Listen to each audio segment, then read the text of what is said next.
Welcome back as we work to connect with each other and with Jesus.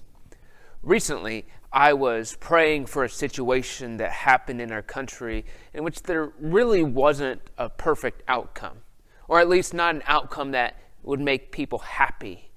Tragedy has struck, and sometimes tragedy has no easy answer or really no satisfying answer.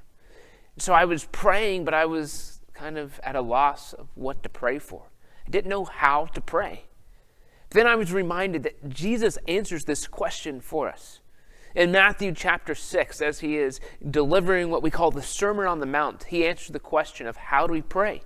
He actually tells us this then is how you should pray, and goes into share what we now call the Lord's Prayer.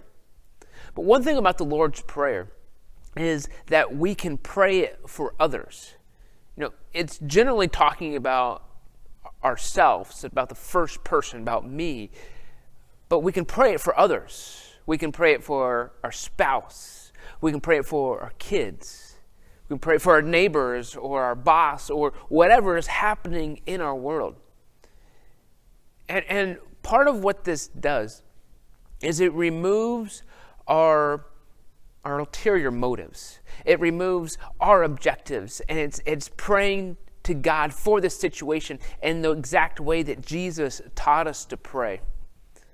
But it starts affirming God's holiness. Our Father in heaven, hallowed be your name. It recognizes the power and magnitude of the name of God. And it contrasts the broken world in which we live. We live in a world that doesn't always have a lot of answers. Sometimes tragedy happens or there's no outcome that really can fix the situation. But God in His holiness stands in contrast to our broken world.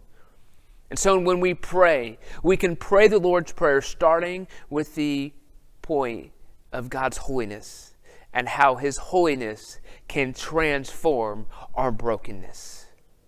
And as we contemplate this, I want to challenge you in the comments to list someone or some people who have influenced your ability to pray, who has taught you to pray.